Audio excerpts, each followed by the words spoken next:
Hey, what is up guys? It's your boy Speed here, and today we're going to be watching Jack Boys' Riki. If you don't know who it is, he's one of the top players in, I believe, the SEA region. Sorry if I'm getting that wrong, but he's rank 18 in his region, and honestly, he's one of the only players that I see consistently picking Riki, at least as I've watched, Pro Dota over the last few years. I've seen him play Riki here and there, and so this game, he goes a pretty crazy build. He goes for a Diffusal Blade. That's very standard, obviously. He goes for Diffusal Blade, but then after Diffusal Blade, he goes for an Axe Rush. Yeah, you heard that right. He rushes an Axe. After the Aghanim Scepter, he actually goes for a Lincoln Sphere, going for an ultra defensive item build. The item after Lincoln's going to be a Manta style, actually. So all he does is fight, right? All he does is fight this game. And so we're going to be watching one of the most active carry players in all of Dota and see how he makes it work on Riki, because Riki also has a pretty good win rate in your average pub. And now I want to tell you guys a little bit about Dota Plus from Overwolf. This is a free stats app you guys can download right now that's going to show you your stats for the last 3 months. So if you want to know your games played, your MMR, your win rate, your XPM, your GPM, all of these things you need to track to know how well you're doing and what you need to change to gain MMR, you can get for absolutely free. On top of that, the biggest reason why you need to download Dota Plus, at least for me, is the ban suggestions. Basically, it tells you what the enemy team is good at. It tells you their best heroes, what they've been winning with. You just ban it. You might be wondering why your good heroes, why your best heroes keep getting banned. It's because of Dota Plus. The enemy team is using it and banning out your best heroes. So go download Dota Plus right now, and I'll see you guys there. So now in terms of the early lane, he's going to go for a pretty well-rounded stout build. He definitely plans on trading. One of the most impressive things about Riki as a hero is his base stats, right? At 315 movement speed, he's one of the fastest heroes in Dota. At 7 armor, he's one of the highest armor heroes in Dota. At 68 damage with some of these stat items, he's one of the highest base damage heroes in the game. And then in terms of his base regen at 4.7, he's also up there in that regard as well. So this hero's base stats are just incredible. And as a result, he'll look to trade, even looking to go for the first play here, using the Blink Strike, nearly getting it. That was a cool play. Trying to go into the Pudge, is going to miss some CS as a result. But that was a really cool play to try to get the first blood. From there, he's going to pick up a stick and likely more regen in the future. And I will say, I think it's brutally important if you are going to play Riki to buy a stick. And the reason why I think that's important is Riki has really good base regen and really good effective HP. Because he has 7 armor, all HP regen, and something like a magic wand, right, giving you HP, is more effective, right? It's even better than what it was. And so basically, always buy stick on this hero. You even need the mana quite a bit, right? If you're going to be using Blink Strike and your tricks of the trade quite often, you're going to need it. So in terms of killing people in the lane, we're going to see a fight breakdown here. And the main thing you want to do is space out your Blink Strikes and your E. One of the keys of Riki in terms of killing is understanding that your abilities allow you to gap close, right? It's a pretty simple concept, but most people mess it up. So as the fight breaks out here, he's going to lead with the Blink Strike. Nothing crazy here, just trying to close the gap so he can trade. From there, he's going to hold both of his abilities until the Sand King begins to disengage. From there, he's going to stagger the abilities. You see how he did that? Blink Strike to lead, then as the Sand King gets out of attack range, and only when Sand King's out of attack range does he follow up with the Blink Strike, gets an auto with that Blink Strike, then uses Tricks of the Trade to secure another auto attack. So basically, every single one of your abilities should secure an extra auto. You don't want to stack them on top of each other or use them when the person's in melee range. It's a waste, and frankly, the abilities don't do that much damage alone. They're way better as, chase abilities or even disengage abilities. Now, once you hit level 6, your hero becomes much, much stronger. Hopefully you've focused on your CS a lot at this point. You can see he has 43 at minute 730. He's absolutely owning. And honestly, it's very easy to last hit as a Riki, as long as your lane isn't too hard, obviously. From there, you'll see a bit of a fight breakout. He kind of commits both of his Blink Strikes early here, which I don't really love, but from there, eventually, because he has his ulti, his damage is really going to rack up. They end up chasing the Pudge here, and he decides to use Tricks of the Trade to kind of close the gap and protect the Pudge. Rana decides to chase into it, but now, because you have your ulti, Tricks of the Trade applies backstab. From there, he's able to chase with the Blink Strike and eventually pick up the kill onto the Mirana as he finds her going down. But what gets even crazier is you don't really have much of a cooldown on Riki, right? His Blink Strike's coming up, and when Sand King has no creep to use Caustic Finale on, right, kill with Caustic Finale, he can go on him, very, very comfortably go on him. And you can see the damage is immense, right? It's really crazy damage hero at this point of the game. So yeah, the Sand King's trying to poke and prod him, but as long as he forces the Sand King out of lane, he's super chilling and can use the ultimate to deny, right? As long as you hit your creeps in the back, you can even deny with your ultimate. And you should do that, right? A lot of people might be thinking, oh, that's impractical, Speed. The lane's going to be done by that point I get my ulti. But that's not true. Riki can't jungle, so you need to be doing everything in your power to honestly keep the lane back. As you see him get a cheeky deny there. But does that make sense, right? You can't jungle, so you need to be focusing on keeping the lane back using your ulti, right? The ulti will keep you, allow you to just constantly keep the wave back, and that's a key thing as he probably survives the gank here. Oh, the dust comes out. Is he going to be able to man up? Oh my, what a play. The raindrops kick in again. He might live. Oh, he's going to turn off the next stun. Oh, damn. That's how you buy wand and raindrops, boys. If he didn't have wand or raindrops, I don't think maybe he gets the Mirana kill, but he definitely doesn't get the Sand King kill. Oh, that is money. And from there, we're going to see him walk to the top lane. This is just because his Pango rotated, so you always need to kind of find a lane. For instance, I mean, I will say though, if a fight was breaking out mid, he would probably be happy to walk over and try to fight. He's brutally strong right now, right? The Blink Strike is just an incredible ability. It's been buffed quite a bit. It's only a 10-second restore time, so it's, every 5 seconds you can use one. It slows for 0.8 for 100%, right? So basically, they get completely locked down. It's a really impressive ability in the early game, and it does 85 damage per, which is not bad, especially considering it enables you to get off a auto attack that is affected by the Cloak and Dagger passive, right? So that's pretty key as well. But yeah, from there, in terms of his gameplay, he's going to look to just push in his side lane and pay very close attention to the map. You can see he makes the disciplined play here not to TP. He understands that, okay, it's under the enemy tower. By the time I show up, the fight might be done already, which would have been true in this case. So, as I said, he makes the disciplined play, stays in his lane, and clears up the creep wave. You're very, very good at farming creep waves, but you're really horrible at farming neutral camps. You can try to use your E for it, as he actually ends up getting ganked here. That was a really good play to disengage. Really, really heads up play. Let's actually watch that again. That was super key. So the Batrider comes in, and you can use Smokescreen. A lot of people don't know this. You can use Smokescreen while affected by Tricks of the Trade.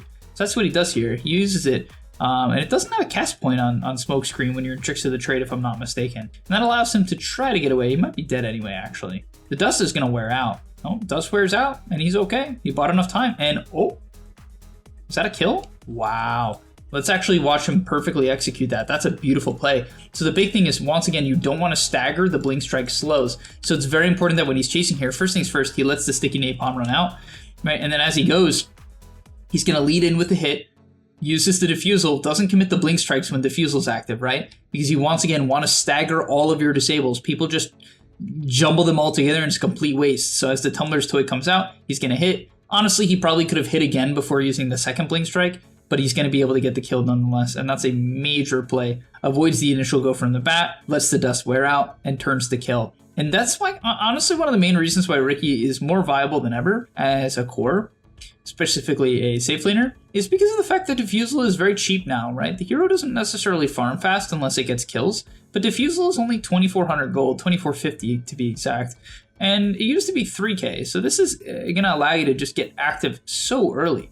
Right. Also, Smokescreen recently got buffed to be 75 larger as a radius, making it way easier to kill people that you really, really need to silence with the combination of the Diffusal. Now, with the Diffusal, you'll see he'll look to get pretty active, and this is definitely a carry hero where you're generally going to push in the lane and then try to fight. You're rarely going to hit neutral creeps. Like, you only hit neutral creeps if there's literally nothing happening and there's no wave near you, right? That's the only time you hit it. Other than that, he's going to pick up the kill onto the clock, gets the smoke screen onto the Mirana, makes a good play to Diffusal her, knowing that the Leafs would obviously prevent his team from killing her off, and yeah, they're able to find the Sand King as well, taking her down as well. So great connection from the top wave, very, very quick gameplay. From there, let's see what he does. Actually, it looks like he's looking to dive the tower. Diffusal onto the Batrider, man, that's a kill. And how this hero is going to work in pubs is while the enemy team's carry is farming and trying to come online, right? For instance, this game is the Shadow Fiend. You're just getting active and killing everyone. So in pubs, you can kind of win the mental battle, right? While the enemy team carry is farming, even if it's the correct play for him to be farming, he's going to get flamed as shit because his team is dying, right? But it doesn't matter. He's going to get flamed and they're going to give up. But once again, farming the wave, like you can see how it's a rinse repeat. He's going to push in the top wave, TP mid. He's going to probably avoid the Sand King ulti here. Oh no, he's going to go for the bat. Yeah, so he's going to avoid the epicenter that way. Goes for the Batrider, commits the Blink Strike only when he has to, right at the last second when Bat's going out of the smoke screen, and picks up the kill. Perfect fundamentals on the Riki hero, and then farms the wave as well. Now, the Aghanim Scepter, what in the world does this thing do? Increases cast range, number of attacks, and allows you to target an ally hero. So you hit 5 times, I think instead of 3, right? It says the account was 4, so maybe it only ups it to 5. That doesn't really... I guess the cast range goes up. I don't know. It just doesn't seem that good to me. Like, you can use it on allies and cast it way further. But I don't know. I'm not sold. Let's see how this plays out. Let's see how it looks. It's obviously a decent stat item on Riki. Like, there's that. So he'll actually just use it on the ground. I would have expected him to use it on Pudge or Pango there, but okay. Pick up some kills. I don't know why it doesn't specify, but it seems like it allows you to hit multiple targets as well, which is really stupid that the thing doesn't specify it, unless I'm crazy. It really doesn't. Oh no, it does say it. What was I reading? Oh, it just doesn't. Why would it say it here and not? Oh no, it does say it. All right, I'm just a really stupid guy. Okay, that's probably the main benefit of the Yags. It allows you to farm as well. That's pretty cool. So you can use it on the creep wave, and because it hits for an extra attack, and it hits multiple targets, it will nearly clear the wave by itself. Yeah, okay. So that probably lets you farm neutrals as well if you want. That's pretty cool. Okay. Interesting. All right, so that's why you're going to buy the Aghanim Scepter. It's going to allow you to one-shot creep waves with the help of the Diffusal, and even farm neutral camps. So yeah, that's a really cool concept from Jack Boys. We're learning something new here on the Game Link channel today. I'm learning something new myself. It's really cool gameplay. I mean, I never knew this existed. It's fascinating. And I think part of the reason why he buys Lincolns, even though it's just really good against Bat Rider and Sand King, which are his major threats this game, of course. There's quite a bit of threats, like even Hookshot is a bit of an issue. But, you know, the mana region is also great, especially if you're going to be spamming your W and E when you're farming. It's quite nice, but let's see this execution on the kill. So, once again, you don't really want to spam your abilities, you want to stagger them. However, in the mid game, we're talking about the point of the game where you can potentially get bursted. So, if you do feel threatened, you can pop your E, just to make sure that if the enemy was to blink on you, right, you would be able to get out of the way, or you just can dodge auto attacks, whatever it is, you can get out of the way. And from there, we're going to see very linear but effective gameplay, right? He'll push in the camps here. He'll clear out the bottom side, farm that up, and then from there, he's going to reconnect to mid. And now with this Ags timing, he's going to be so strong. Oh, the Lina actually gets arrowed here. Oh, this could be a problem. Finds the Sand King on the side, willing to always just go on the first person that's in range. And then, okay, that's an easy kill into Mirana. She's absolutely dead. So, yeah, after this, I would imagine he's going to go back bottom. No, okay, he's actually going to look for the clock. And, oh, no, the Bat Rider goes out of position. Does Bat have a BKB? Maybe this is okay. Wow, the Ags damage. There you go. That's the Ags hitting on the two heroes. I just want to play that back real quick. Right, the Ags hitting on the multiple heroes does make a very, very clear difference in DPS. Because typically you just wouldn't hit the person you want, right? Often you wouldn't hit the person you want is what I meant to say. Right, but here the Tricks of the Trade is hitting the clock and the ban. Look at the damage. They're just getting annihilated. The Swash plus the Tricks of the Trade is completely dumpsters. And I'm surprised he didn't even look for the bat on the back end of that. Smoke Screen comes out, and you can man up to these carry heroes, right? The 75% miss chance in the early game is brutal for these carry heroes. They can't deal with it. He actually didn't go for Smoke Screen cooldown at level 15, which I personally feel like is the better talent, but I guess he prefers the 8% movement speed to move around the map, which definitely seems pretty reasonable. And what's really cool about this Aghanim Scepter build as well is you never have to show on the map, so you're very unlikely to get ganked, right? As he eats this creep wave, his portrait will never come up on the map.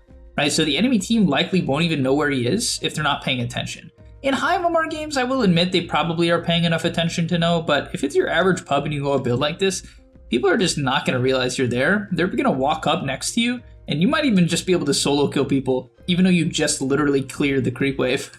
So that's a cool part of this build as well. And now that he has the Lincolns, he's going to play much more aggressive. I would even expect him to look to potentially dive the Bat Rider here. Maybe he has to be a bit careful about walking up a hill. They still could hookshot into arrow, pop the Lincolns, the lasso, right, so on and so on.